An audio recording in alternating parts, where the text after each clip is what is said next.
o eleitor terá que seguir um roteiro um pouco diferente das eleições passadas. Claro, o André Luiz Sosa continua mergulhado no tema eleições. E aí, André, conta pra gente, conta pro eleitor o passo a passo, como é que vai ser esse ano. Bom dia para você. Fala, Rogério, boa tarde para você. A gente está em Jacareí agora. Esse roteiro que a pessoa vai ter que seguir é o seguinte: ao chegar na sessão eleitoral, tem um frasco de álcool em gel. Então a pessoa vem, passa o álcool em gel nas mãos, faz a higienização correta e aí o segundo passo, a segunda etapa, é apresentar um documento de identificação com foto para o mesário que vai estar sentado, por exemplo, nessa mesa aqui.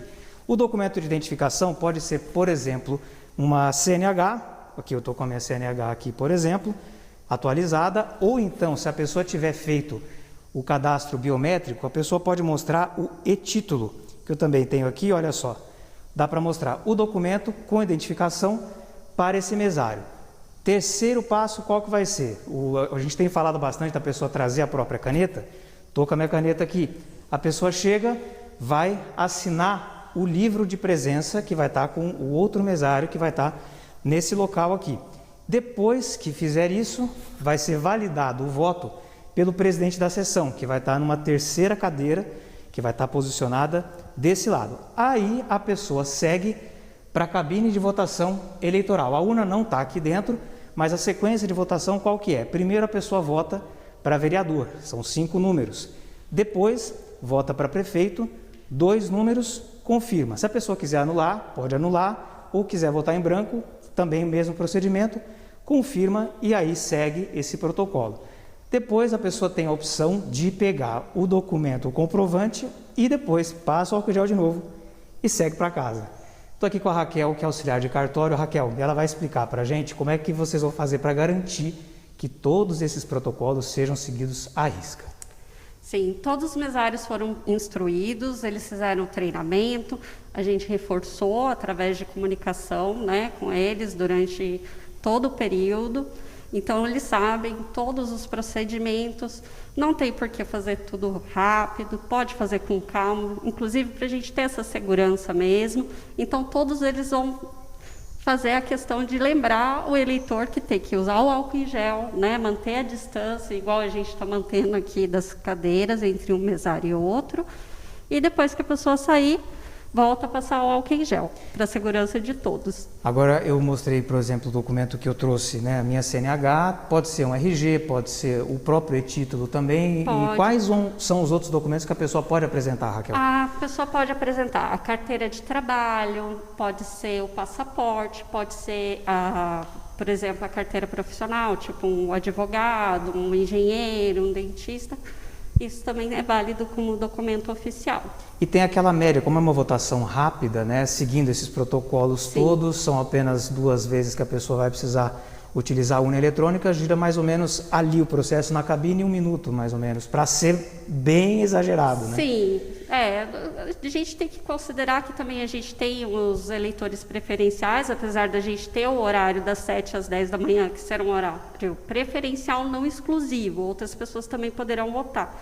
Mas sempre respeitar as pessoas que têm baixa mobilidade e que elas precisam de um tempo um pouquinho maior para conseguir fazer o seu voto. Tá certo, Raquel. Tá certo. Obrigado pela sua entrevista. Obrigada a vocês. Espero que tenha ficado claro. Ficou alguma dúvida aí de qual vai ser o protocolo, qual vai ser o procedimento para poder chegar até a cabine? Rogério, Águida? Olha, André, ficou muito claro, você fez aí, obrigado, fez o passo a passo aí direitinho, mas se ainda restou alguma dúvida, daqui a pouco a gente vai conversar com uma juíza eleitoral. Então, você ainda ficou com dúvida desse procedimento todo? Manda sua pergunta para a gente que a gente faz daqui a pouquinho aqui no Link Vanguarda. André, é interessante que até a disposição das mesas está diferente, né? A gente costumava ver os mesários ali todos juntinhos ali no dia da votação, a gente vê que até a mesa deles também já está bem separada, né, André? Você quer complementar? Dá para... não, sim, sei que você comentou. Só pedir uma licencinha para você, Raquel, rapidinho, que o Rogério comentou da disposição das mesas. Pois é, justamente isso, Rogério. Todas as sessões eleitorais, né, que a gente acompanhou, né, durante todo esse processo de elaboração dessas eleições, elas vão funcionar mais ou menos desse jeito. A gente estava acostumado nas outras eleições, todo mundo coladinho, aquelas carteiras bem próximas, né, as mesas bem próximas. Dessa vez vai ser montado com esse distanciamento aqui entre um mesário e outro, de mais ou menos 1,5 metro, mais ou menos, para garantir a segurança de todo mundo. Só uma coisa que eu esqueci, Rogério, de falar. Aqui nas sessões eleitorais vai ter um cartaz aqui explicando o passo a passo. Então foi tudo o que eu disse agora. Se a pessoa tiver alguma dúvida, por exemplo, dá para seguir o passo a passo. Tem essa colinha aqui. Então tá bem claro, viu, Rogério? Tá certo, André, tá claro. Canetinha do André aqui, no bolso dele, a pessoa já levar para facilitar a vida. Muito obrigado pelas informações. Reforçando então, ficou com alguma dúvida ainda? Manda para a gente, daqui a pouco a gente tem uma outra entrevista para tirar mais dúvidas sobre as eleições deste domingo. Agda. Tá aqui, não, o João chamou, já tá aqui, Lucas Rangel, vai falar de Bragança Paulista. Lucas, boa tarde para você. E aí, por aí são quantos mil eleitores? Tudo bem, Rogério? Um abraço para você, para a Agda, para o João lá no Litoral Norte, a todo mundo que acompanha o Link Vanguarda. Aqui em Bragança são cerca de 131 mil eleitores, votando em 274 sessões eleitorais espalhadas pelos 49 locais de votação. Esse aqui onde eu estou agora, esse portão verde aqui, é um dos maiores, né, locais de votação, é o campus da Universidade de São Francisco. Essa região fica bem movimentada, porque fica bem próximo ao Lago do Taboão, próximo à entrada da cidade. Vamos falar um pouco dos documentos necessários para esse domingo para o pessoal votar. O mais importante, né, o obrigatório, é um documento oficial com foto. Pode ser o RG, CNH, carteira de trabalho, passaporte, enfim, esse é obrigatório. O título de eleitor não é obrigatório, mas é bom que o pessoal leve, porque ela contém as informações da sessão, da zona eleitoral. Pessoas como eu que nunca lembram onde que é a sala, qual é o número da sessão que precisa votar, enfim, é bom ter para evitar maiores problemas, dores de cabeça. Também, esse ano a gente tem a opção do e-título, né, do aplicativo. A pessoa pode se identificar pelo aplicativo e-título, leva o celular, para quem já fez o cadastramento biométrico, apresenta lá para o mesário e faz a identificação.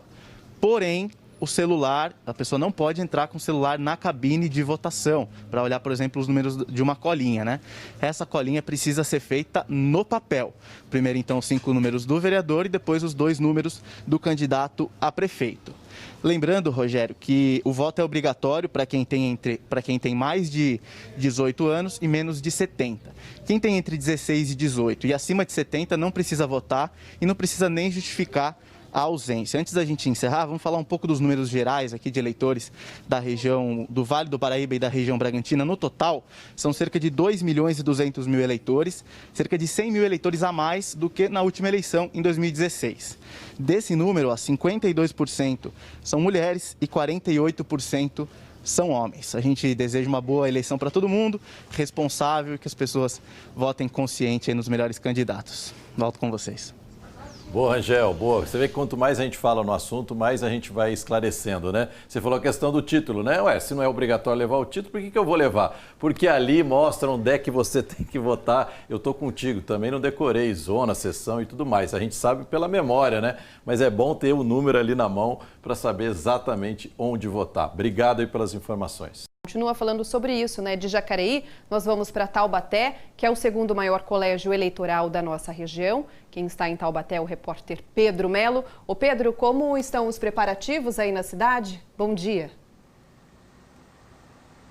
Olá, Agda. Olá, Rogério. Boa tarde para todo mundo acompanhando o Link Vanguarda. Os preparativos já estão a todo vapor, é claro. A gente sabe que aqui em Taubaté são cerca de 230 mil eleitores que estão aptos para votar, ou seja, vão exercer a sua cidadania aí nesse domingo. Para você ter ideia, aqui são 2.367 mesários que estão distribuídos aí em 602 sessões, ou seja, são sessões que foram distribuídas com urnas, mas elas estão em 70 locais de votação. É importante a gente reforçar isso para as pessoas, porque o André explicou tudo direitinho, os protocolos, falou de como a gente deve votar no domingo.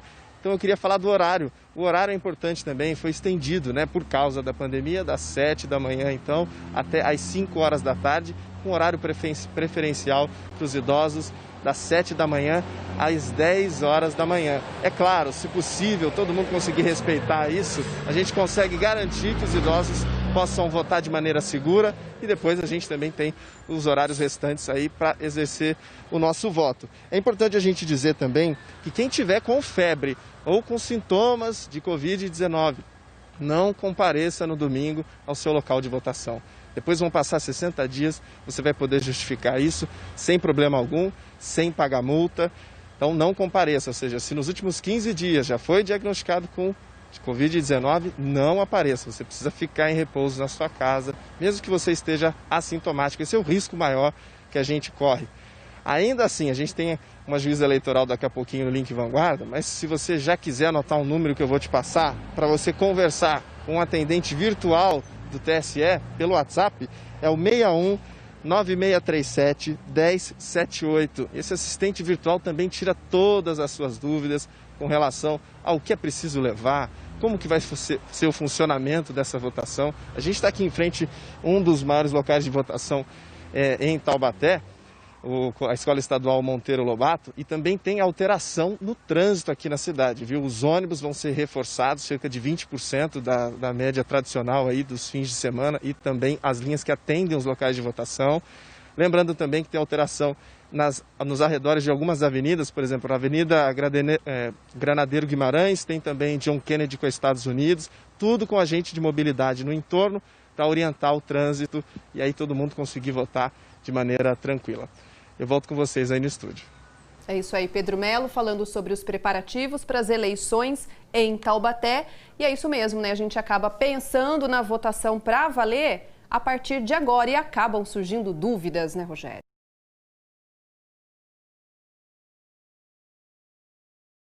Voltamos a falar de eleições. Vamos agora para o litoral norte, onde são mais de 260 mil eleitores nas 4 cidades do litoral. O João Mota está hoje em Caraguatatuba. João, já falamos de São José, de Taubaté. Como estão os preparativos aí agora no litoral? Boa tarde.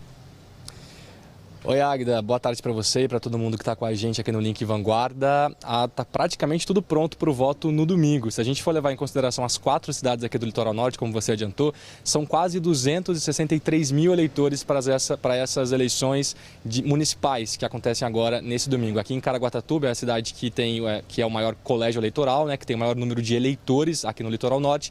Inclusive, eu estou aqui na frente do maior local de votação de Caraguá, que é essa escola aqui no Perequimirim. Mais de 4 mil pessoas devem votar aqui no próximo domingo. Aqui no litoral norte é uma região que costuma apresentar bastante justificativa, em que os eleitores que estão por aqui justificam bastante, porque no fim das contas muita gente vem para cá passear e aí acabam justificando o voto. Só que nesse ano, como a gente já vem reforçando aqui na Rede Vanguarda, esse ato de justificar o voto vai ter mudanças por causa de uma determinação do Tribunal Regional Eleitoral. Então, por causa dessa determinação do TRE, a justificativa esse ano só vai ser feita pela internet. Na internet vão ter 2 caminhos. O primeiro é o site da Justiça Eleitoral e o segundo é o aplicativo e-Título, que é gratuito e dá para todo mundo baixar na loja de aplicativos do celular. Eu mesmo fiz isso hoje de manhã porque vou precisar justificar e é bem tranquilo. Na verdade, começa a travar um pouco porque eu acho que a procura por esse aplicativo está grande, ainda mais agora se aproximando das eleições municipais. Então, assim, tentando aí umas 3 ou 4 vezes, o aplicativo ele carrega e aí o eleitor consegue ter acesso a todos os serviços dentro do aplicativo e-Título, inclusive a justificativa. Quem não fizer essa justificativa no domingo vai ter a partir de segunda-feira 60 dias para requerer um documento junto à Justiça Eleitoral, preencher os documentos e principalmente com o motivo da ausência na urna. Então 60 dias a partir de cada turno, do primeiro turno agora no domingo e depois no segundo turno para as cidades que têm a possibilidade de ter esse segundo turno. Quem não fizer essa justificativa, né, apresentar essa justificativa no cartório eleitoral com esse documento preenchido, né, quem não fizer no aplicativo, vai ter que preencher um documento junto ao cartório eleitoral. Quem não fizer dentro desse prazo, aí sim vai ter que pagar uma multa para se regularizar o título de eleitor. Aqui em Caraguá, então, como eu disse, é a maior região, a maior cidade que tem o maior número de eleitores e provavelmente vai ser bem movimentado aqui onde eu estou. Essas justificativas, essas orientações que eu estou dando valem aqui para o litoral norte, que é de onde eu falo, mas para toda a nossa região, inclusive para a região Bragantina, que é de onde a gente vai falar com o Lucas Rangel daqui a pouquinho, né? Volto com vocês no estúdio. É isso aí. João Mota, então, falando sobre esses preparativos no litoral norte, em Caraguatatuba, especificamente. Obrigada, João. Continuamos falando sobre as eleições de domingo. Vamos novamente para Jacareí, onde está o repórter André Luiz Rosa. Ô André, e aí, quais são as outras informações, né, da votação aí na cidade? O Águida, Jacareí é o terceiro maior colégio eleitoral da região, atrás apenas de São José dos Campos e Taubaté. Jacareí tem 171.850 eleitores. 52,6% são mulheres e 47,4% homens. A cidade tem 463 sessões eleitorais e 71 urnas eletrônicas reservas. Caso dê algum problema em alguma das urnas das sessões eleitorais, tem essas urnas de reserva.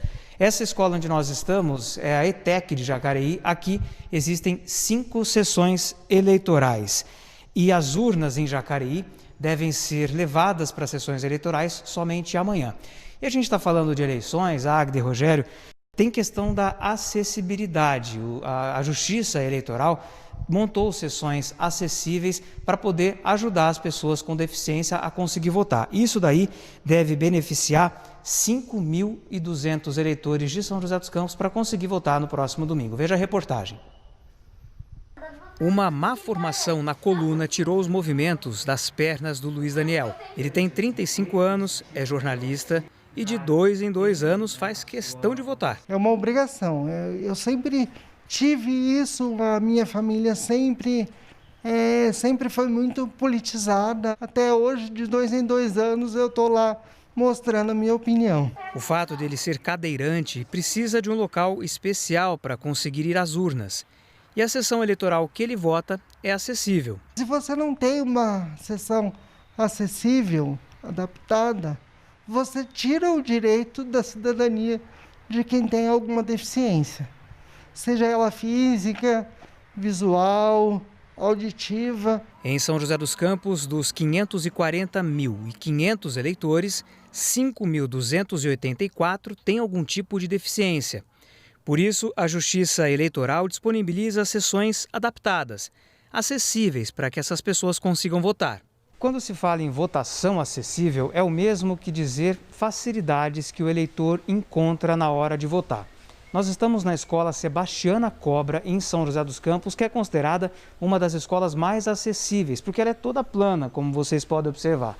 O eleitor que vota aqui, por exemplo, e entra nessa sessão eleitoral, não encontra nenhum degrau, ou seja, cadeirante, quem usa algum tipo de muleta, não vai ter nenhuma dificuldade para conseguir entrar na sala.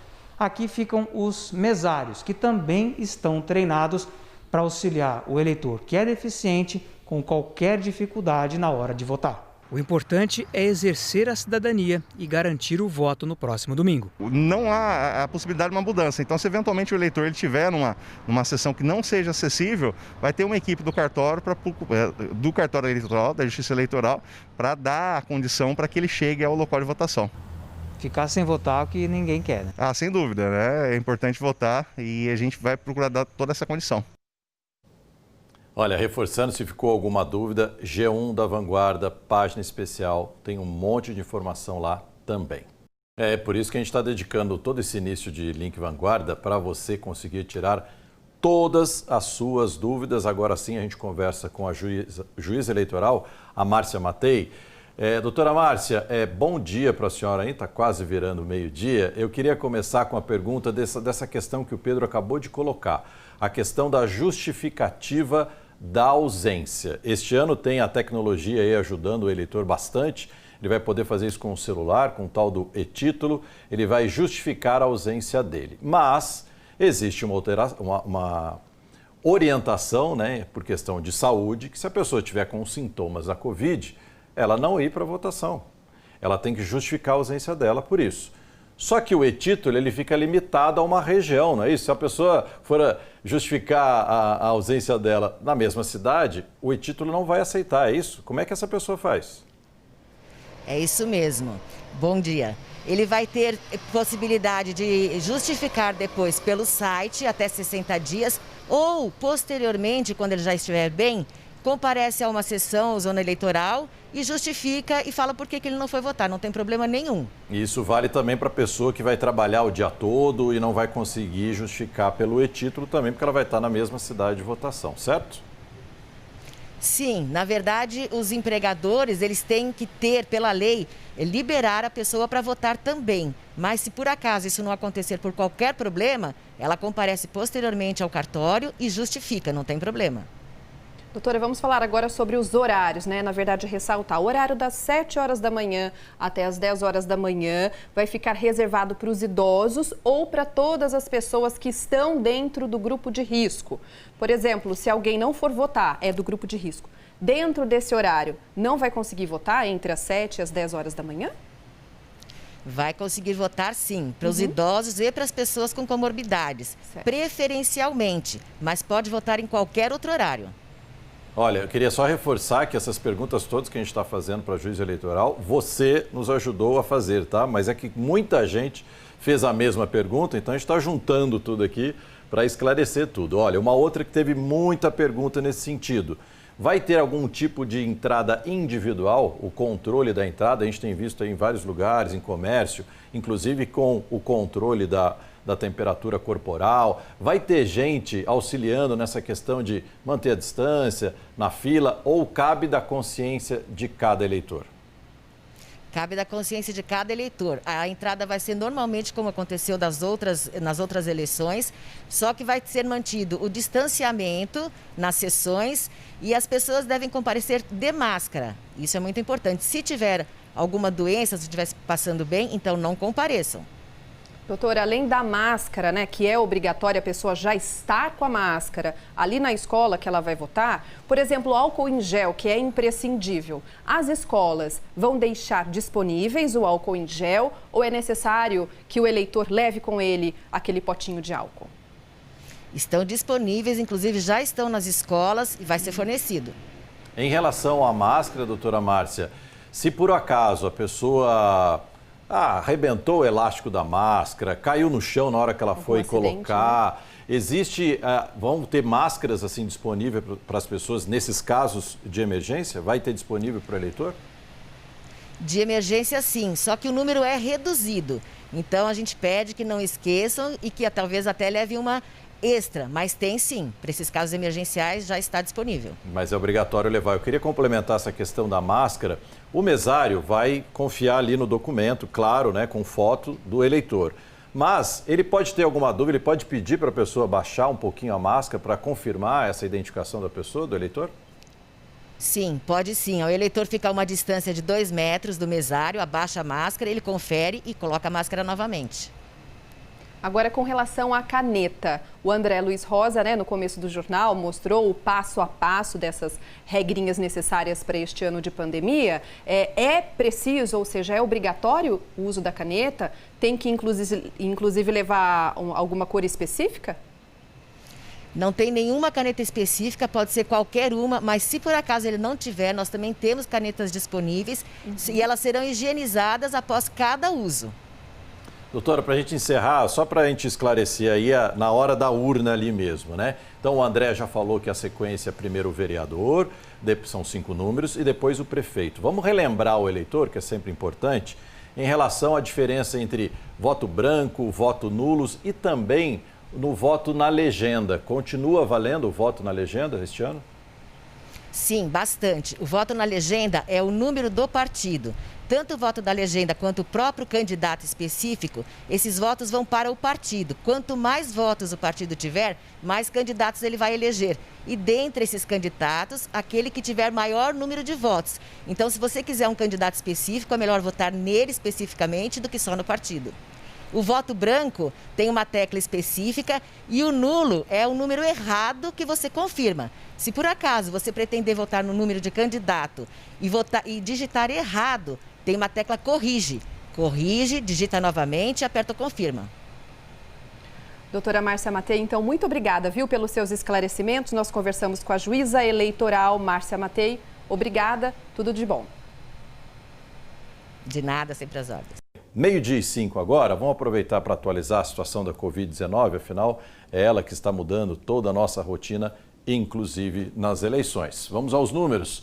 Bragança Paulista e Atibaia já tem mais de 9 mil casos, falamos aqui ontem que passou de 9 mil, são 9.033, 180 pessoas já morreram com a doença nessa região, são mais de 7.300 recuperados. Região do Vale, Serra e Litoral Norte, 55.441 casos, 1.431 mortes, já são mais de 51.500 recuperados. Média móvel que mostra como é que está a situação da doença na nossa região. Vale Serra e Litoral hoje está em média 210 novos casos por dia. É um aumento de 15,36%, portanto, saiu da estabilidade, está acima de 15%. Seria considerada uma situação estável até 15%, para mais ou para menos. Então, aumento no número de casos. Esta média móvel é a maior dos últimos 53 dias. Maior número que esse, só no dia 20 de setembro. Média móvel de mortes, 2,86, também é 25% maior do que a média de 14 dias atrás, que era de 2,29. Tiramos aí as dúvidas sobre o passo a passo da eleição. Vamos tirar as dúvidas agora em relação aos cuidados para se evitar a infecção por Covid-19. A gente conversa agora com a médica especialista em saúde pública, Estela Zoner. Boa tarde para a senhora, doutora Estela. A gente está mostrando aqui, infelizmente, alguns números que a gente torce para ser só um repique, não ser nada de segunda onda, como a gente tem visto aí em outros países, mas acho que vale a sua opinião em relação a isso, em relação aos cuidados que todo mundo precisa ter neste momento. Reforçar, está todo mundo cansado. Acho que não tem ninguém que não esteja cansado aí desta quarentena, desta pandemia. Mas eu queria saber da senhora, e aí? A gente não pode relaxar não, né? Boa tarde para a senhora. Boa tarde. De forma alguma a gente pode relaxar, né? E infelizmente a gente vê nas ruas, a gente vê por imagens as pessoas usando máscara errado, sem máscara, aglomerando. Não façam isso. Isso pode complicar muito a situação. É muito possível, né? Uma segunda onda também aconteceu no Brasil, né, doutora? Isso não é coisa de... Porque tem gente falando, mas nos países da Europa, Estados Unidos, o inverno que está chegando, o pessoal tem ficado fechado nos lugares, é isso que está provocando aí a segunda onda. Não tem nada disso. Isso vale para a gente também. Pode acontecer aqui, né? Vale para a gente também, na medida em que as pessoas não estão no inverno, mas tem pessoa dando festa. Não é o momento. É duro ficar quietinho em casa? Claro que é. Mas nós temos que ter o juízo necessário à situação. Da mesma forma que a eleição está transformada com uma série de regras, a vida precisa ter uma série de regras e a gente ter a serenidade e a seriedade de fazer o certo. Doutora Estela, em tempos anteriores de votação, se viam muitas pessoas se revendo, né, nos locais de votação, conversando, levando os filhos juntos, né, já que é um domingo. Ou seja, é necessário evitar tudo isso, não é? Com a mais absoluta certeza, né? Então, se tem um casal, vai um, vota, o outro fica com a criança, faz um esquema. Não é hora de expor uma criança, de expor um idoso desnecessariamente. É hora de ter muito juízo e respeito. É o respeito que nós estamos exercitando e aprendendo a não adoecer juntos. Doutora, vamos para a prática ali então. A pessoa vai votar, está consciente aí, está de máscara. Agora o cuidado ali para não se infectar. É suficiente, além da máscara, claro, é suficiente, a pessoa chegou ali, a gente acabou de ver aí que nas escolas todas vão ter o álcool em gel, então a pessoa não precisa nem levar, mas chegou lá na hora da votação, passou o álcool em gel nas mãos, fez o que tinha que fazer, mostrou o documento, votou, saiu, passou a mão de novo ali no álcool em gel. Isso é o suficiente? A pessoa vai estar protegida assim? A pessoa vai estar menos exposta, né? Na verdade, tem todo um ritual, né? Quando chegar em casa, vai deixar o seu sapato que foi para a rua num lugar específico, né? Lavar a sua mão com água e sabão e vai ter todo esse protocolo de higiene constante. Na verdade, a situação nos impõe uma vigilância constante, que não é nada complicado, não. É o lavar as mãos, é usar a máscara, já está incorporado, faz meses que nós deveríamos, pelo menos, estar praticando esses métodos de proteção. Ô, doutor, em determinado momento assim da votação, a gente percebe mais pessoas, né, juntas para poderem votar, antes de votar. Então, por exemplo, manter aquela distância de 2 metros na fila é o suficiente? É o necessário, precisa fazer isso. E se você vira um amigo, tem tanto jeito de demonstrar afeto, joga um beijo de longe, faz um gesto de abraço, não é o momento de ficar grudado. Isso não pode acontecer. Então, estamos ainda em pandemia, de uma doença de transmissão respiratória, principalmente, uma doença grave que dá uma lesão pulmonar brutal, muitas vezes, que mata frequentemente. Não podemos deixar de encarar esse inimigo com o respeito que ele merece. É isso, né? Porque se a gente relaxa, o vírus não está nem aí com isso, o vírus não relaxa, né? Doutora Estela Zone, muito obrigado pela sua participação aqui no Link Vanguarda. Obrigado aí pelas suas dicas e orientações, como sempre, viu? Obrigado. Um grande abraço. Mudando de assunto agora, fazer exames preventivos é importante para cuidar da saúde. Mas ainda existe resistência por parte dos homens quando o assunto é o exame de toque. Ele pode diagnosticar o câncer de próstata. A repórter Marcela Mesquita conversou com um paciente que venceu a doença e o preconceito. Foi num exame de rotina com o cardiologista que o seu Massaíro descobriu que tinha alguma coisa errada. Ele pedia todo o exame de sangue, tudo, né? Aí fazia todo... Ele ia falar assim... que eu falei para você, me chamava de Márcio. Ô, seu Márcio, né? Você já foi no urologista? Aí, doutor, não deu tempo ainda, né? Aí ele fala, não, tem que ir no urologista, o PSA está subindo. Como é que foi receber essa notícia? Muita gente falava sobre isso, né? Não sei o quê, tratamento é assim, né? Normalmente aquele pessoal machista, né? Machão, né? Não sei o quê, né? Aí, quer dizer, no momento que houve uma notícia desagradável isso aí, você perde o chão, você fica meio, né, preocupado, tudo, né? Mas depois que eu consultei um urologista, foi em todos os procedimentos de tratamento, né? Aí fiquei calmo. O tratamento do seu Massaíro foi concluído com sucesso. Segundo essa médica, quem descobre o câncer de próstata no estágio inicial da doença tem grandes chances de cura. A incidência é muito alta.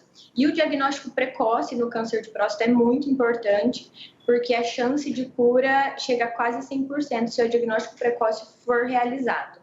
Então, realmente, o preconceito assim, atrapalha muito os homens a procurarem médico, a fazer os exames regulares, e aí o diagnóstico precoce fica prejudicado por causa disso. O INCA, que é o Instituto Nacional do Câncer, aponta como principais sintomas do câncer de próstata a dificuldade para urinar, a necessidade de ir mais vezes ao banheiro e, em alguns casos, sangue na urina. Uma fase mais avançada pode causar alguns sintomas, dorócia, alteração para urinar, né?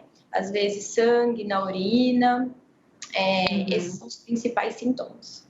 Mas lembrando que na fase inicial da doença, geralmente esses sintomas não acontecem. No estágio inicial, que tipo de exame que o homem pode e deve fazer, que pode indicar algum tipo de alteração? É o exame de sangue, aquele PSA? Isso. Os dois principais exames para a detecção do câncer de próstata inicial são o PSA e o exame de toque. Geralmente, homens acima de 60 anos, a prevalência é um pouco maior, né? Mas é indicado fazer os exames de rastreio, né, que é o PSA e o toque, a partir dos 50 anos. Se o paciente não tiver nenhum fator de risco, se o paciente tiver fator de risco, essa idade tem que ser um pouquinho mais precoce, a partir dos 45 anos. Fator de risco é o quê? Histórico familiar? Histórico familiar, pai, tio, irmão com câncer de próstata, obesidade também é um fator de risco. O que o senhor diria para esses homens que têm tanta resistência em se cuidar, em procurar o médico para fazer exames preventivos? Eu diria para ele, né, tem que fazer o check-up, né? Eu também, no começo, tinha né, algum receio, não sei o quê, né? Mas aconteceu uma coisa que a gente acha que com a gente nunca vai acontecer. Porque eu não tinha em família isso. E comigo aconteceu, né? Aí o que eu dou o recado para eles, né? Fazer o check-up, deixar de ser machão, entendeu? Aí, por quê? Se der descoberto no início, o tratamento é tranquilo. Meu tratamento foi bem tranquilo. Agora preste atenção a essa história. Um mercado em Monteiro Lobato recebeu, digamos, uma cliente bem inusitada ontem.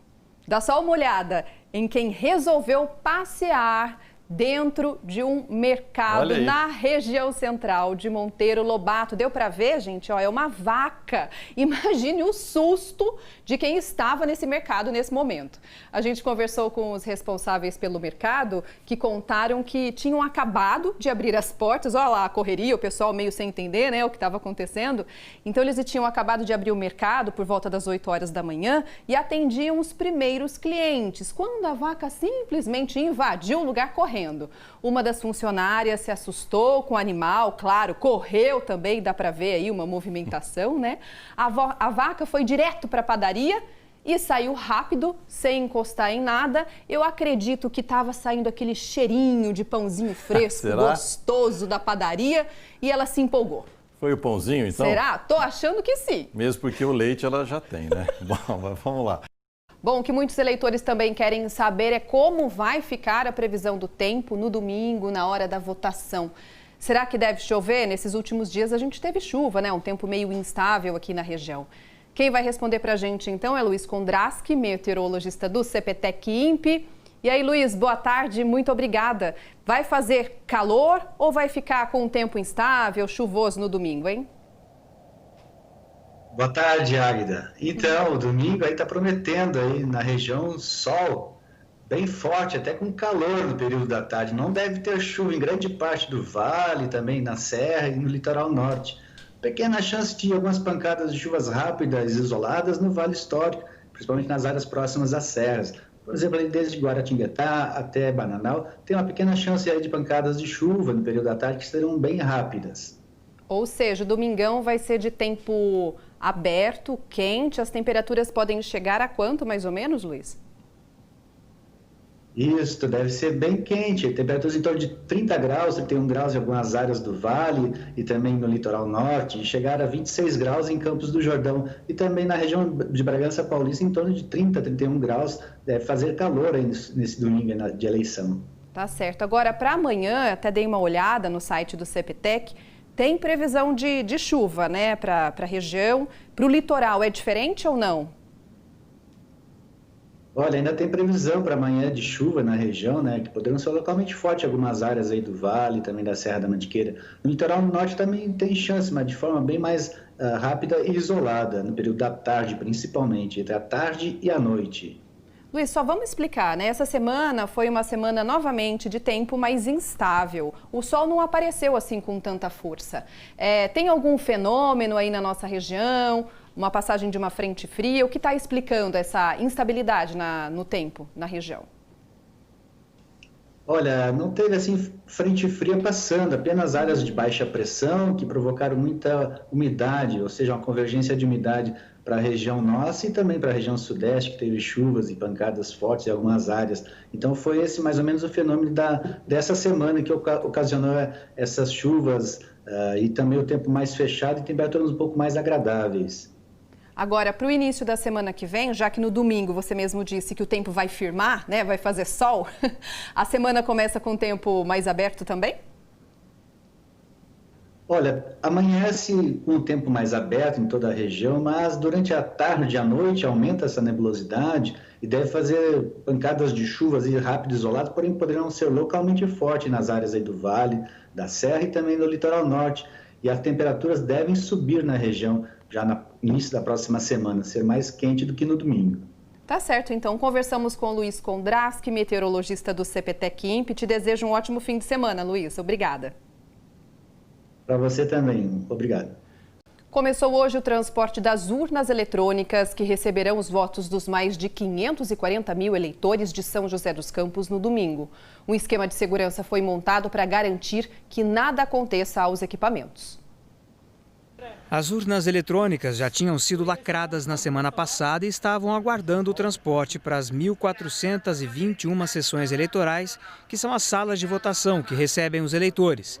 Os equipamentos começaram a ser levados às 8 horas da manhã e saíram daqui do cartório eleitoral no centro da cidade. Policiais militares, guardas civis e funcionários da Justiça Eleitoral se revezaram para colocar as urnas nas vans e caminhões para o transporte. As urnas com os adesivos cor-de-rosa pertencem à Zona 127, que atende os bairros do centro, Zona Oeste e Sudeste da cidade. Menores ocorrências possíveis que nós pudermos minimizar, nós já vamos planejando um dia antes, 2 dias antes das eleições. Então a gente trabalha contra o tempo nesse período. Nós estamos agora no cartório da Zona 412, que tem o maior número de eleitores cadastrados, compreende toda a Zona Sul de São José dos Campos. São 180 mil eleitores. Por causa disso, essa zona eleitoral é a que tem o maior número de sessões eleitorais, 452 ao todo. O transporte também foi feito hoje cedo. Cada van tem como destino um local de votação. Na saída, todos eram escoltados por viaturas da Guarda Municipal. E mesmo com tanta gente envolvida, a previsão é que o trabalho de transporte das urnas termine só amanhã. E a maioria vai hoje justamente para a gente ganhar esse tempo com antecedência da montagem das sessões, Porque aí amanhã, que é o sábado, a gente só faz a montagem das sessões eleitorais. Domingo às 7, urna funcionando. A partir de 6 horas as equipes já vão chegando nos locais de votação no domingo, mas a votação inicia-se às 7 da manhã. Você vai conhecer agora uma história que mistura solidariedade e esperança em Caraguatatuba. Um menino de 5 anos pegava livros jogados numa caçamba de lixo quando foi fotografado por 2 homens que se comoveram com aquela situação, com aquela cena. A foto viralizou na internet e promoveu uma verdadeira corrente do bem. O Matheus mora nessa casa na região central de Caraguatatuba com os pais e mais 5 irmãos. Ele tem ficado a maior parte do tempo brincando, mas quando eu perguntei o que ele quer muito agora... Ler livros, estudar. Mas você já sabe ler? Não. Vai aprender. Você quer aprender a ler? Quero. Ele não sabe ler, né? Mas ele vê os desenhos lá e bola aquele historinha na cabeça dele e vai falando pros irmãos. E ele gosta de estudar? Gosta. Eu vi que ele estava perguntando aqui agora o tempo todo, né? Vamos pra escola, vamos pra escola. Ele quer ir. Nessa semana, muita gente o conheceu depois que essa foto rodou a internet. O Matheus foi até essa caçamba para pegar livros no meio do entulho e brincar em casa. Foi aí que a história dele pode ter mudado daqui para frente. O André foi quem viu o Matheus enquanto caminhava com os amigos. E deparamos com essa situação aí. O Matheus estava folheando livros que alguém havia jogado naquela caçamba. E auxiliamos ele desceu, pegou os livros e saiu caminhando da rua. Nisso a Beatriz, que estava conosco, fez a foto e essa foto nós guardamos como intuito de mostrar para outras crianças, a importância de, com pouco, pode ser feliz, A vida que o Matheus e a família inteira dele leva mostra uma realidade dura e desigual que está espalhada por todos os lugares e que está muito perto da gente também, basta a gente olhar para o lado. Felizmente, tem gente empenhada a mudar isso e essa mudança começou aqui para eles. Até o básico estava faltando na casa. A única renda da família vem dos bicos que o pai do Matheus faz. O seu Whindersson olha carros na rua e a dona Claudineia não pode trabalhar porque tem que ficar em casa cuidando das crianças. Com a repercussão da foto, muitas pessoas quiseram ajudar a família. Conseguimos a doação de máquina de lavar, que a família precisava, geladeira que não funcionava, havia alimentos estragados e tal. Conseguimos um estudo para o Matheus, uma bolsa de estudo para o Matheus, que isso para nós foi muito bom. O Carlos também mora na cidade e foi até a casa deles para dar um videogame para as crianças. Eu fiquei muito sensibilizado, eu falei para meu filho que ele tinha lá algumas coisas que ele não estava mais utilizando, Coisas bacanas para criança, e a gente só ficou a doar para eles aqui, Como qualquer mãe nessa situação, ver os filhos tendo oportunidades para mudar o futuro é um presente para a Claudineia. Dá para ver, que a felicidade brilhando nos olhinhos deles. E eles estando felizes, eu fico feliz também, O que eu posso oferecer para eles, que é de abundância, é o meu amor. Queria ter muita coisa melhor para dar para eles, Mas mesmo a gente não tendo, a gente dá o de melhor, que é o amor, o carinho, Algumas atitudes fazem o mundo ficar melhor e mais igual para todos. Qual que é o seu maior sonho, assim, como mãe? Ver eles tudo formados, Ver o que eu não tive para mim, O que eu não tive para mim, eu gostaria de alcançar esse objetivo, de ver eles formados. Com certeza vai dar tudo certo, sabe por quê? O Matheus já tem isso com ele, não é verdade? Ele poderia ter tá fazendo outras coisas, mas ele foi buscar os livros, então já está nele realmente esse Legal, gosto, né? Pelos livros, pela educação, enfim. O João já tinha dado também essa reportagem, né? Tá lá, se você quiser conferir outros detalhes, tem inclusive o caminho aí, muita gente querendo doar, saber como ajudar essa família aí. Muito legal, história bonita demais. Bom, 12h42, dá tempo mais um pouquinho da sua participação, que a gente gosta muito de receber. A gente perguntou, e aí, o que você está esperando aí dessas eleições, dos candidatos? O que é para você essa eleição? Vamos lá. Ramiro Barreto, responsabilidade? Que junto ao seu empoderamento eu possa ser feliz durante 4 anos, um bom gestor, povo feliz. Pois Inclusive, é. ele colocou a foto do Matheus, me parece. Ou tá puxando ali do João, enfim. Bom, Tamires de Quiririm, eu espero que eles se organizem melhor, falando acho que para os políticos diretamente, né? Que cuidem melhor do município, que não deixem o município abandonado e pensem mais na educação. Estamos falando desse assunto aí agora. Ivone, ali. Comprometimento é a palavra que ela quis direto dizer. Direto e reto, Ivone, quis saber. A Maria Elza já é mais crítica aqui, que roubem menos e trabalhem mais. A Tatiana dos Santos mandou, espero que realmente seja um político que trabalhe pelo povo e não mais um para tirar a poeira da cadeira na Câmara Municipal. Esse é um recado diretamente para os vereadores. Atenção, candidatos,